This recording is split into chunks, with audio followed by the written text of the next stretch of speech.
I'd like to welcome Heidi Hornlein and Mark Davenport to the splendid live show.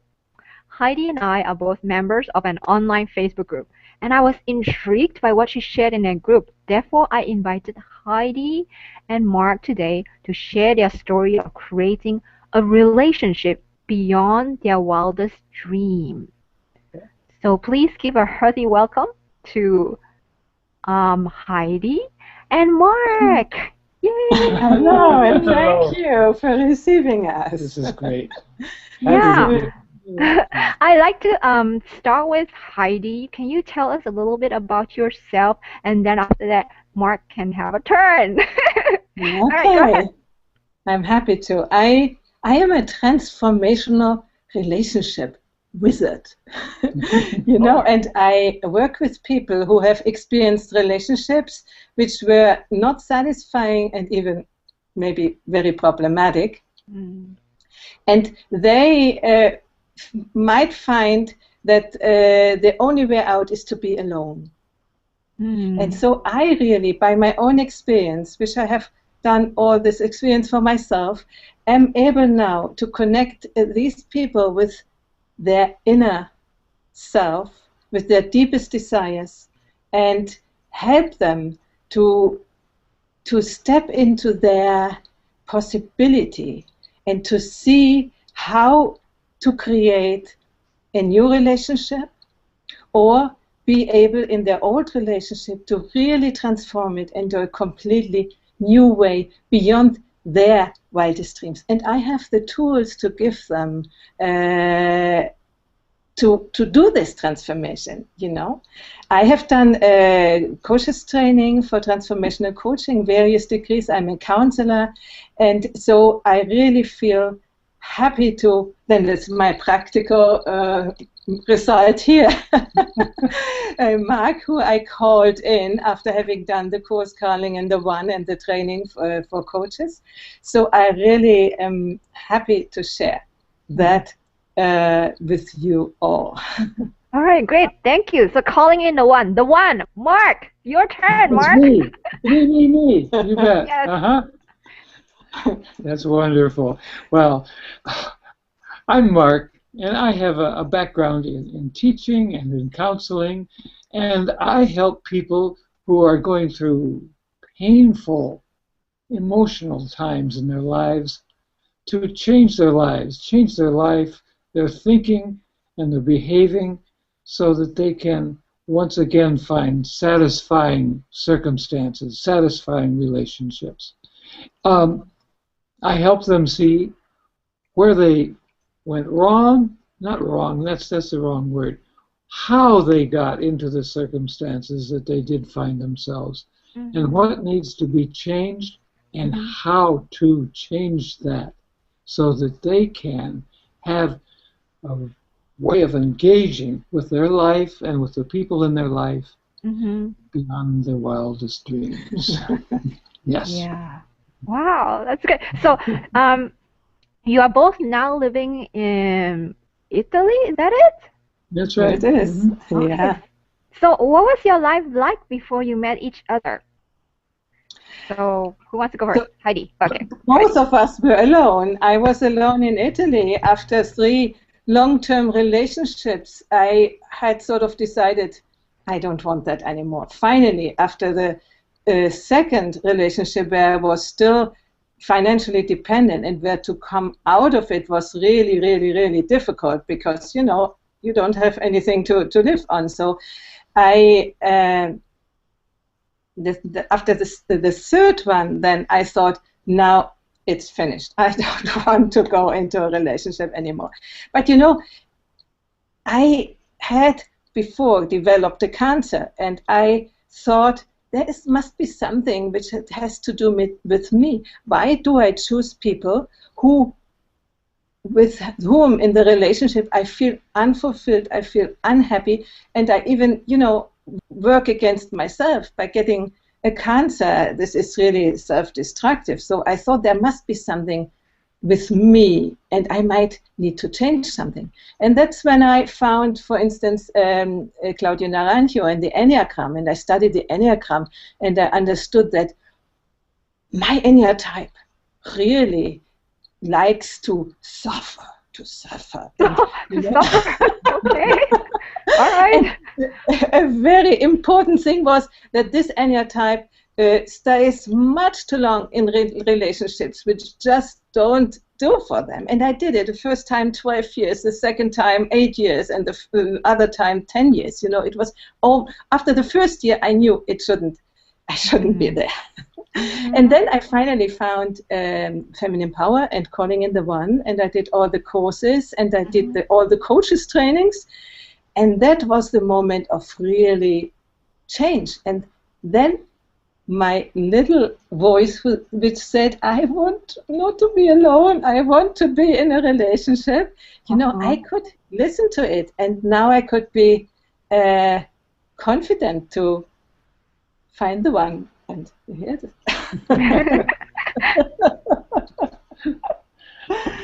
I'm happy to be the one. I am very happy to be the one. Yes. And, I have, in some respects, a similar story. She's only got 2 marriages behind her. I have 3. So there. Okay. I once said, if you want, advice about marriages, don't ask me. You want advice about divorces? I've got something to say. But, I have just 3 10-year marriages behind me throughout my adult life. And in between, there were other relationships of more or less importance. But they had some really common themes throughout. And that was, they started great, lots of promise, thought I'd learned from previous relationships what not to do. I did know what not to do, but I never learned what to do, And so after a while, these romances faded. We started being quiet with each other. We started not talking about things. We had roles that we played in the relationship, and we maintained those roles. And we did those everyday kinds of things that were expected of us. And we socialized, and we smiled at our neighbors. But it became hollow and empty. And all of these 3 wives eventually left me. And I was, confused. Couldn't imagine what had gone wrong. It seemed like it came out of the blue. I'd gotten used to living that way as normal, and they got tired of it. I was tired of it too, but I wasn't going to do anything. I was going to hang in there. Hang in there. That's what I do. Did. Correction. Yeah. Yes. And so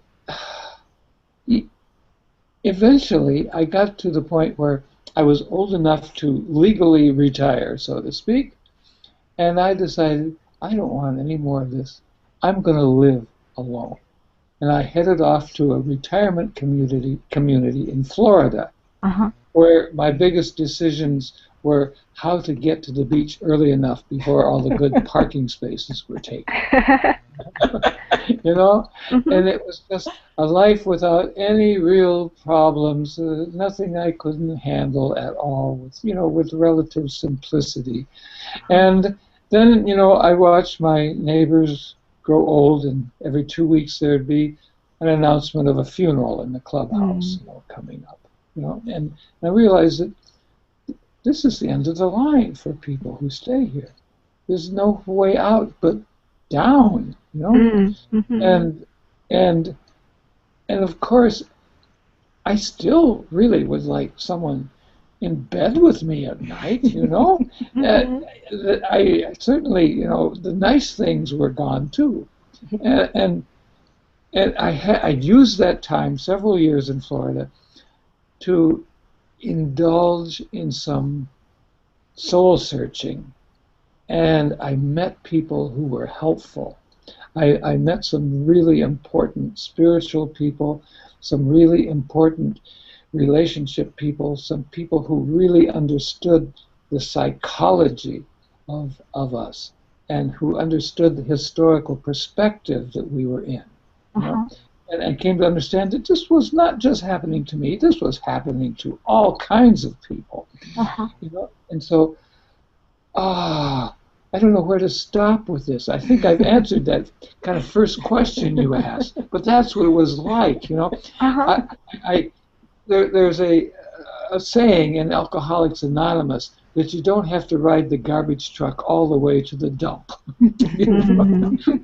So, you know, but I was, you know, headed for the dump, you know, and I wanted out. I really did. And so I was finally willing to try something different. And that's what happened. That's what happened. Yeah. What was the something different? How did you, you know, end up in Italy?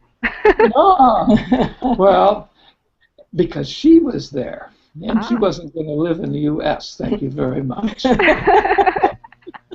did not want to join me in my retirement haven. I said, I don't want to live in the middle of old people. I don't feel old. I want to create something in my life. But I don't know, maybe you want to go first and say how that changed. Or, how the change was possible for me.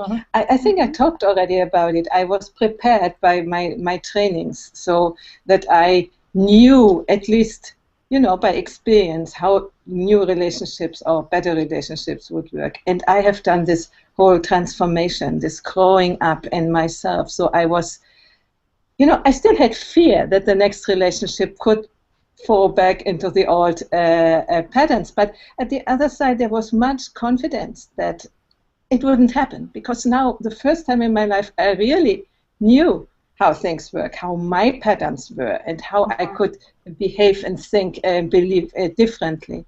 So I really decided I want to have a partner. And I said, until next Christmas, it was 2 years ago, 2 years, yeah, something, I want to have met my next partner. I set the intention, you know. And we met first, not in person, but on online, in the end of November. So this happened. Yeah. He was ready, and I was ready, you know. And when we met online, we had no idea that we were going to get romantically involved with each other. We were just commenting, you know, on a mutual friend's postings, and it was an interesting comment, and we started talking to each other. Yeah, because we didn't met on a dating site. It wasn't a dating site, no. And so we got to know each other a bit before we even saw each other. You know? And that's certainly not the usual way that relationships start. You know, at least with men, it's sight first, you know. And it wasn't the case at all. And so she had a way of being open and honest and direct that was absolutely new to me. And since I wasn't thinking about a romantic involvement, I could just be honest and open, direct back, you know. And if somebody got angry or stormed off, well, big deal, you know. but it was absolutely intriguing, you know, to enter into a relationship sort of through the back door that way, you know, instead of the usual formality and pomp and how you act, you know, when you're courting someone. What an old-fashioned word. Court someone. It's a lovely word. Yeah.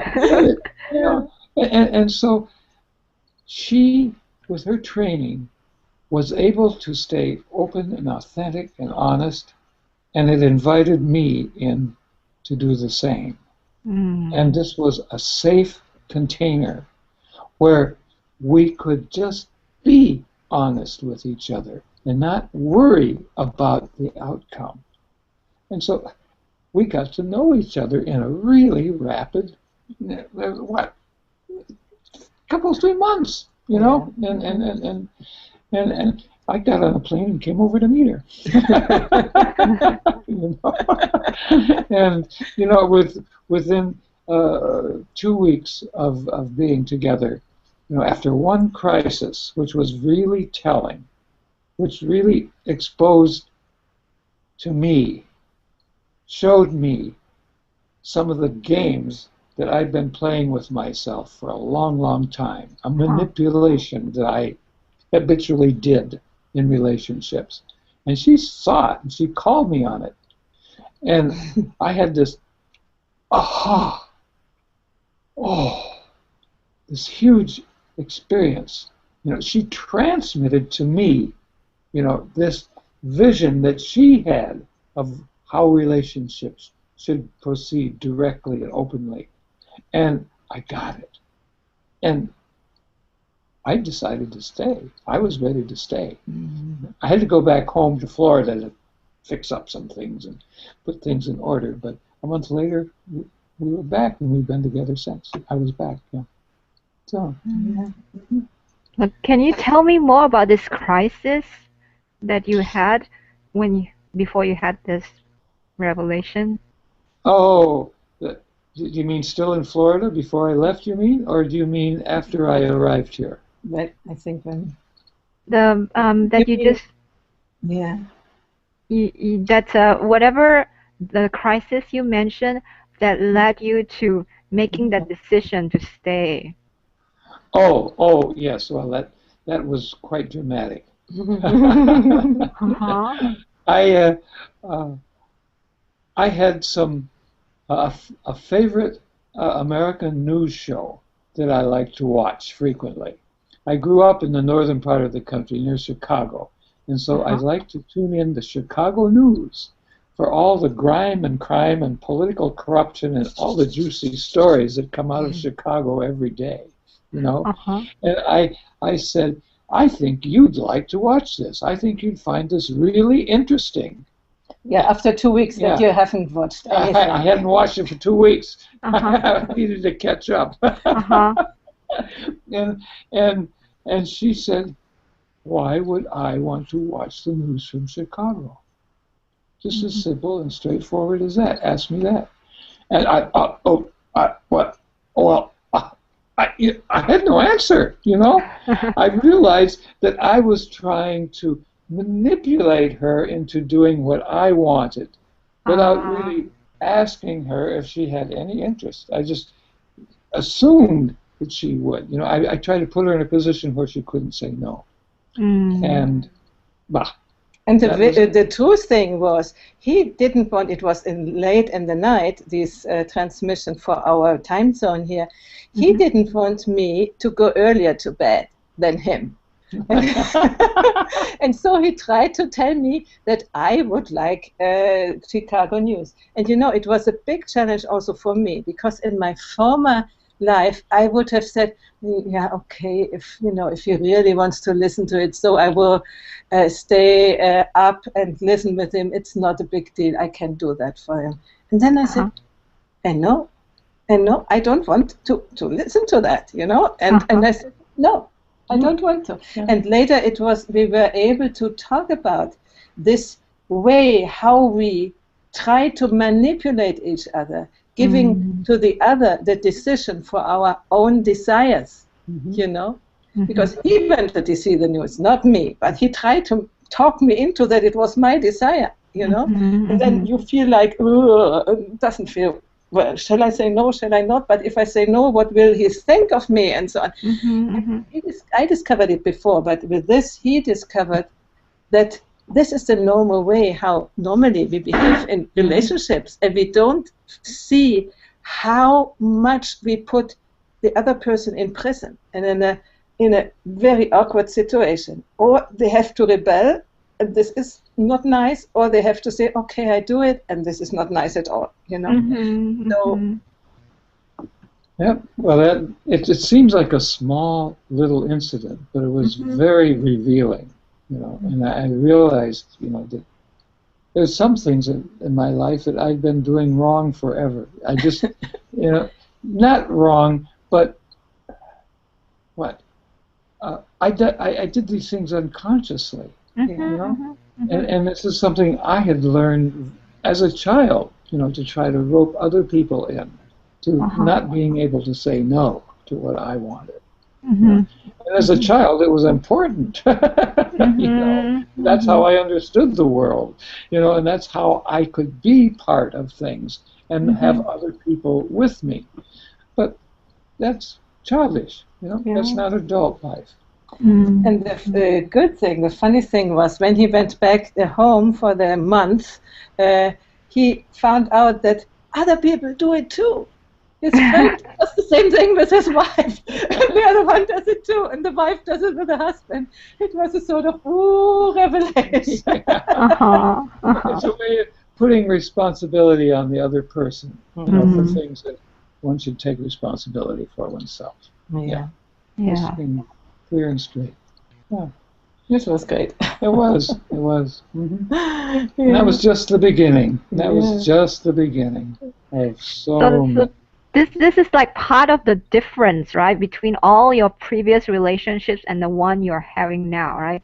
So what Absolutely. are the other differences that you had, you know, between the relationship you're having now and your past relationships? Can you describe those?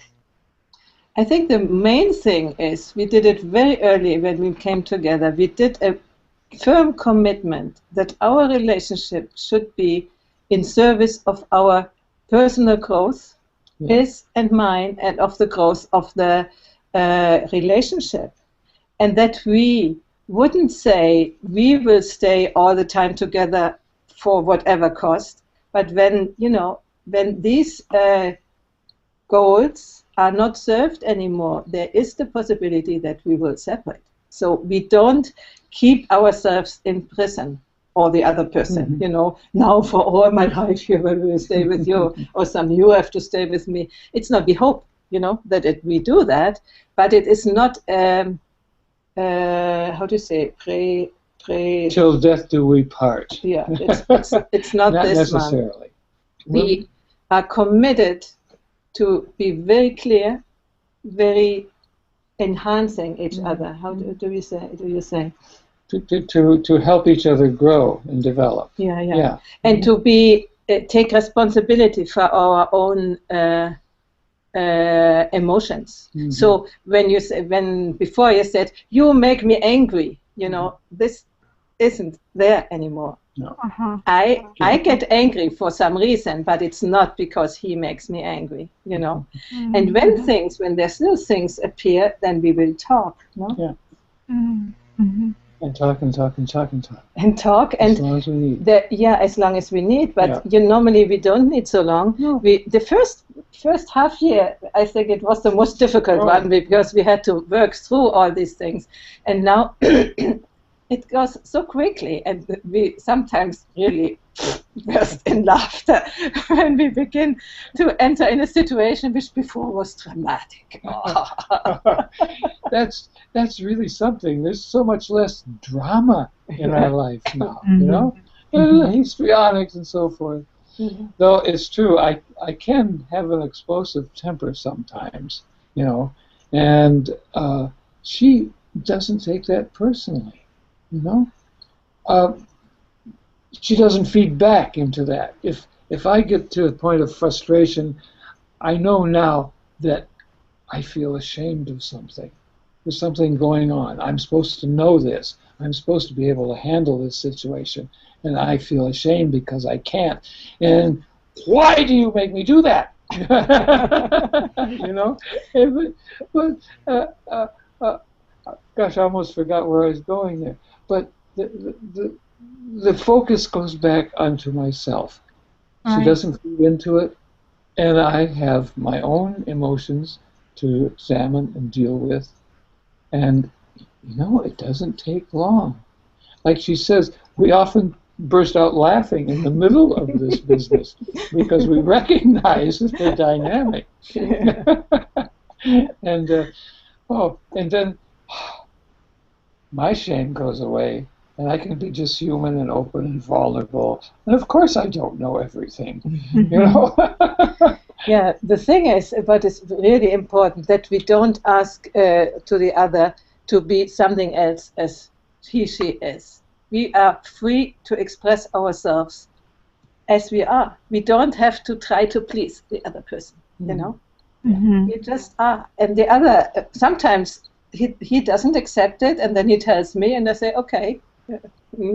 You know, but it's not anymore, he doesn't love me because he hasn't done this, he hasn't done that. It just doesn't occur anymore as a thought. We don't interpret anymore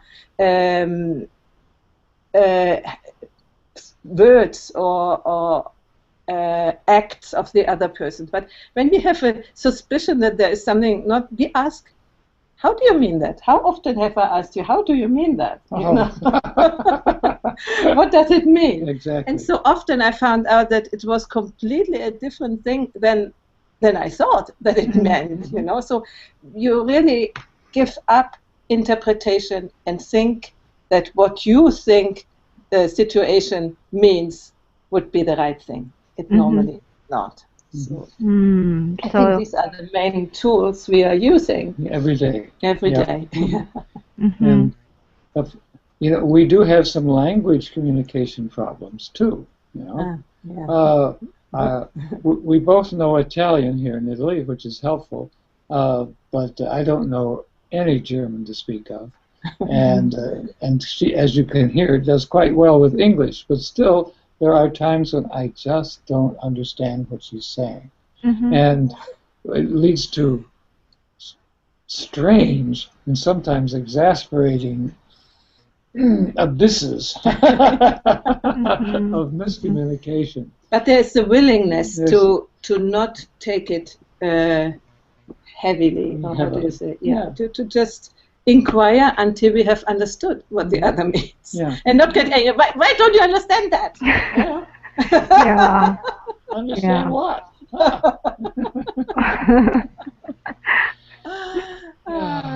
So I don't know. You know, and the really nice thing is that our life is so light and joyous, even though we work harder than we ever have. I am very officially unretired. You know, my life is busier than it was since my children were little. You know, and but there's energy for that. There's curiosity. There's adventure. There's courage. There's confidence. You know, and there's. I can go into situations that would have left me biting my nails before. She's the Enneagram 4. I'm Enneagram 6, which means I live in fear of everything. and you know, I'm developing a kind of courage, a kind of curiosity, a kind of adventurousness, realizing that there are very few situations that actually threaten me in any serious way. You know, there are no saber-toothed tigers outside the door. No, they're extinct. That's right, they are extinct. Well, I wanted you to answer this. Is it possible to learn how to find the divine right partner, and how to learn to navigate a completely different relationship, like break old patterns? I mean, how easy is it? I mean, how would you start somebody on that path? Tee Min, if I learned it, you can learn it. Anybody can learn it. Okay? You know? it takes, you know, some familiarity with the hard parts of life to even want to do this. But you don't have to, you know, go all the way down the drain before changing gears. You can turn your life around at any point.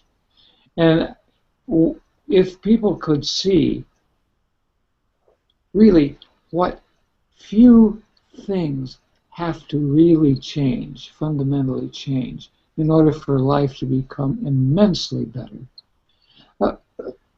they'd be much more willing to just, you know, volunteer and jump up and down and say, me next, please, you know. But we're like fish swimming in the water and don't ask the fish what water is, because that's just what's there all the time. You know? We have to experience some real bumps in order to want to change. And when that time is right, a teacher will appear. And the person can change. Yeah. And that's our business.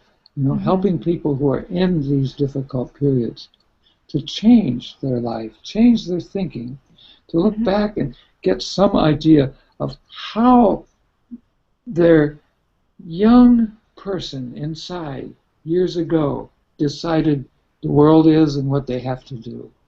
And it's really about a dozen different possibilities that a child can choose from. You know, they don't have a wide repertoire of behavior, but just a few things. And then, unfortunately, they continue that pattern into their adult life, you know, when it's no longer appropriate, when they're not up against the same sort of consequences, when, you know, the things that made people laugh and chuckle and like them when they were children doesn't work anymore. People want some seriousness from you, some purpose, some dependability, you know.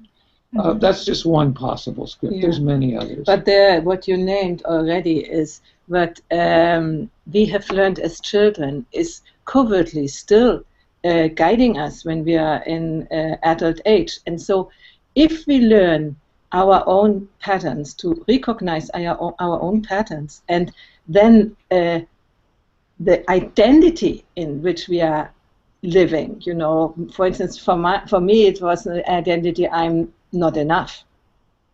So I had to study and learn and learn and learn and try to be enough, but nobody really could give me the appreciation I would have liked to have as a child. So we go on and on and on and on and on and on, you know. And for relationships, you know, that I'm not visible because I'm always trying to please the other person and don't see myself, you know. These identities, when you begin to see them, then you can transform them, and you can become really an adult person. You know, you don't need anymore to be on the mercy of a little child who freaks out with every fear or with every thing, you know, and no, we don't do that, and you know, you can decide to be in your adult part as soon as you have understood the difference of from what part you are speaking. And this is not so difficult, you know. It is like bing, when you understand it. It takes very, I see it with my clients, it takes really short, maybe 10 sessions, and their life is already boom. Yeah, it's amazing, you know. Yeah. Psychotherapy can keep you on the couch for years, you know, but we can show people how to change in a really short time, dramatic changes in a very short time, and it transforms them. You know? As it has transformed us. Yes, people, you know, one of my clients came to me, she knew me before, and she said, what you have, I want to have it too. I want what you have. Yeah, because she saw the transformation in me, you know, and she said, I wanted to, please help me. You know. Is there any message to share, particularly with men? Oh my. Yes, you know, yeah, well, there definitely is. I mean, I could work with men or women, but I have a special relationship or identification, of course, with men, because of the way I was born, the way I grew up. My personality was formed in the 40s and 50s. You know, that was before women's liberation, where sexual roles were prescribed and pretty solid, pretty rigid, and it became my model of the way adult life should be. And meanwhile, the actual life of women was changing all around me. You know, they've had women. Women have had 50 years of progress, and men are just trying to catch up and figure out what the hell is going on. You know, why doesn't it work like it used to work? You know, without realizing that men too were really oppressed and constricted by the old role models. There were very few choices for men, as there were very few choices for women. Maybe a wider variety of occupations and so forth, but boy, men better work and work and work and work. And then eventually they can come home. But they were excluded from so much of the domestic life that women have taken for granted and become quite good at. But as women went out to explore public life more, men were just kind of scratching their head. Well, what's the problem? You know. So I definitely have a special spot in my heart for men who are hurting because of this.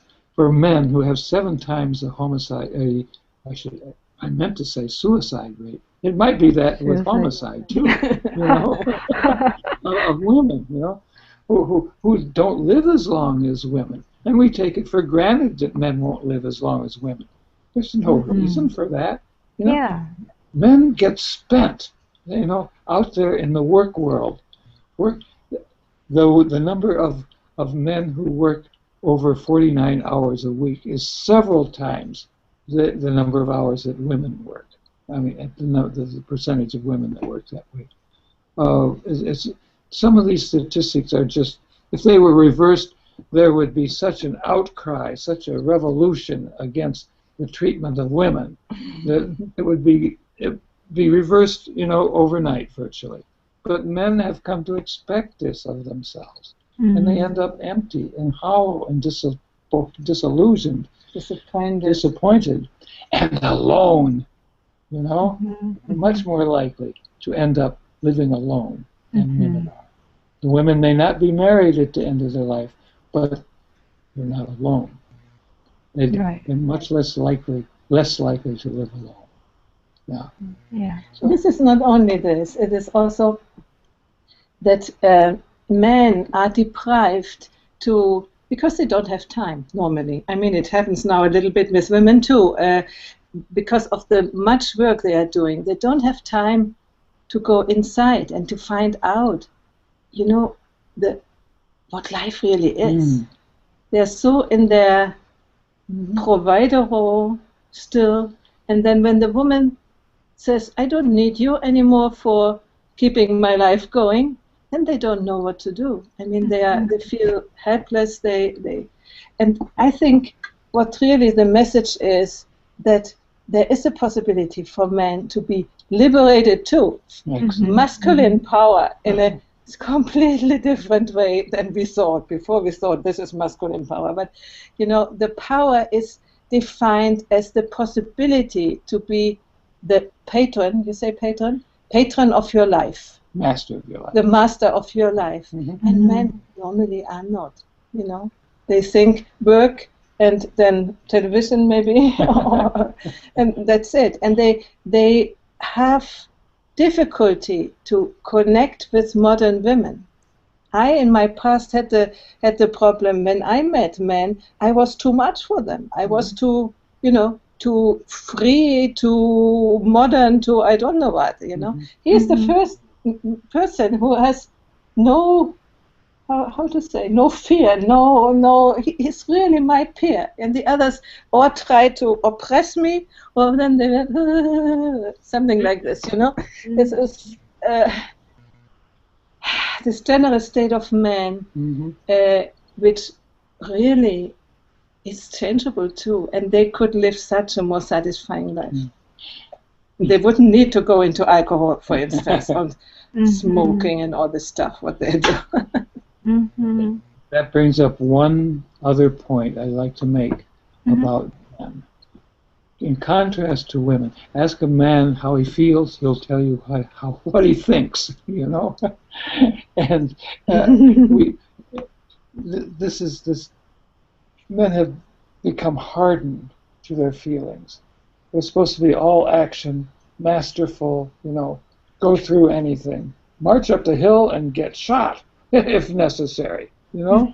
But show no fear, show no feelings, to the point where they've forgotten their bodies. You know, they do not know how to feel. They cannot name feelings. They don't have vocabulary for that. Yeah, and then they live with a woman who says, please tell me what you feel. And then they don't know what to say because they don't feel it. And then the woman says, you don't understand me because I'm feeling this and you don't tell me about your feelings, and it's already the relationship in complication, you know? Well, the man says, if you feel that way, well, just do X, Y, and Z, and then you won't feel that way. Next topic. Next topic. Right. I mean, women just sometimes just want a comforting listener, you know? Like, you just want to just say, oh, I'm just feeling so bad, blah, blah, blah. But they don't really want you to solve their problem. Oh. And you know what? The listening and the possibility of feeling your feelings and expressing your emotions, even the bad ones up to a certain point until you keep the responsibility to yourself.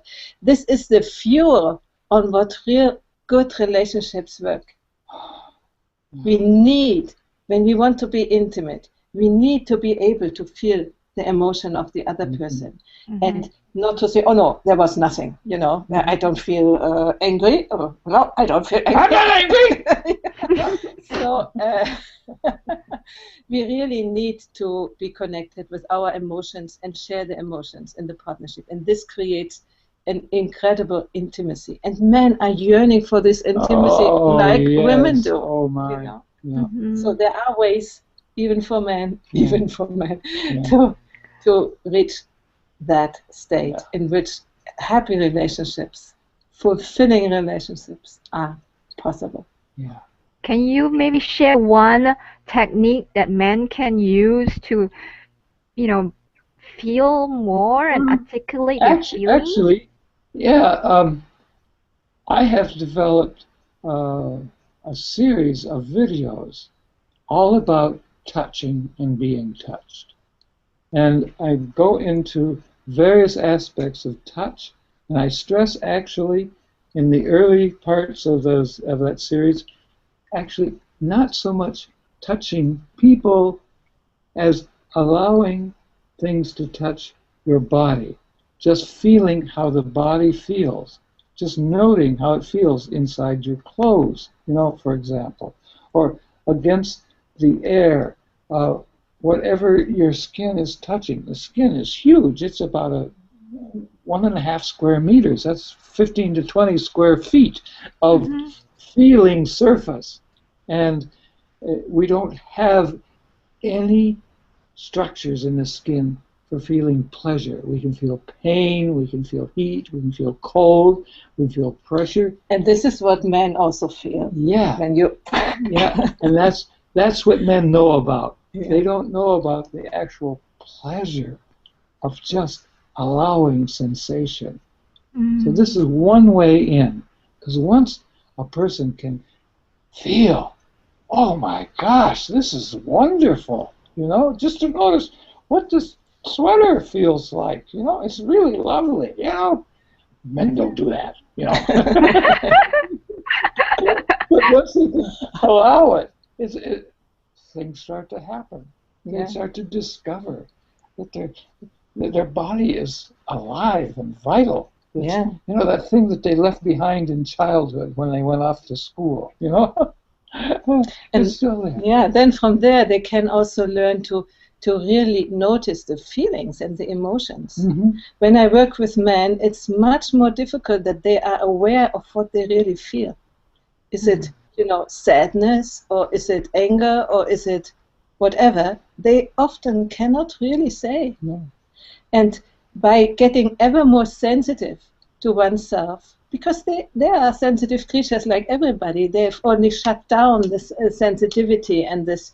They were not allowed to be emotional, except anger, but all the other Anger was good. emotions. Anger was good, yes. So reawaken all these senses and the inner feelings, and this will help to everything, I would like to say.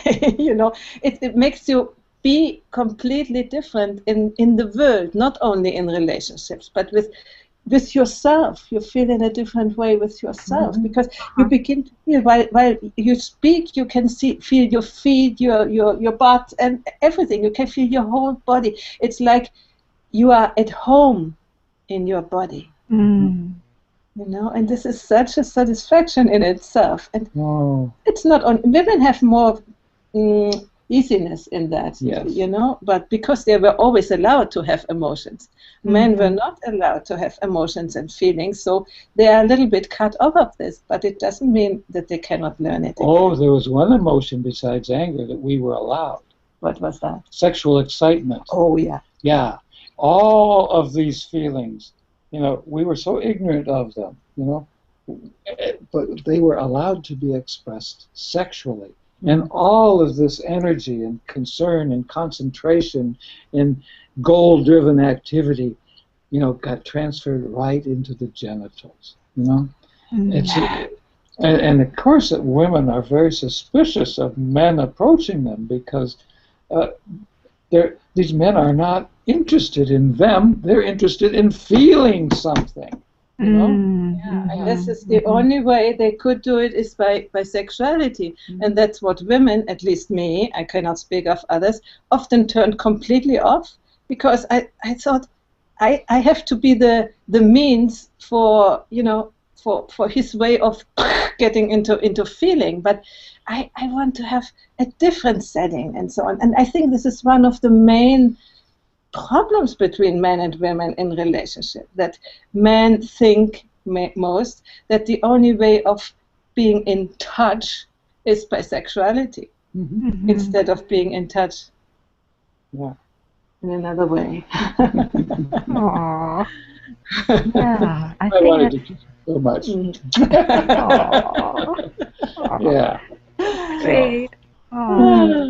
So I want to end with one last question that I always ask my guests. So, can you tell us how you're both living your splendid lives? How are we doing it? Yeah, how? Just describe how is your life so splendid? We live very much in the now, and take every little thing which can bring pleasure, and allow it to bring us pleasure. Seeing a flower, or we often are still outside, it's still lovely weather, and seeing the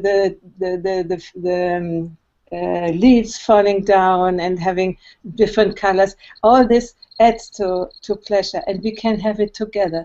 And when we are in a negative mood, or when there are challenges, we welcome them as a means to grow and to deepen our intimacy, because every challenge we have overcome has deepened our relationship. In other relationships, after 1 year, I knew perfectly that this was not the right thing, sometimes after a month.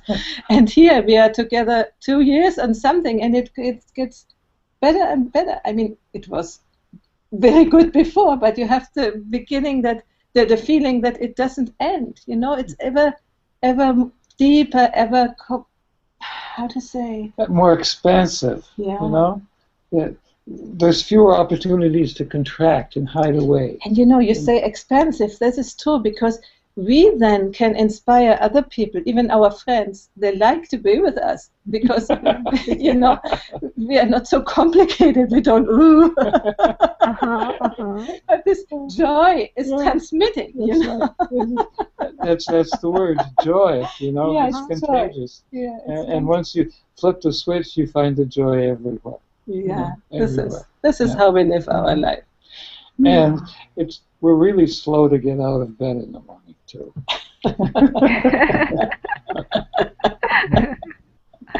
Yeah. Oh, that's It's awesome. I'm so glad to meet you guys. Such a lovely couple, Oh, and too.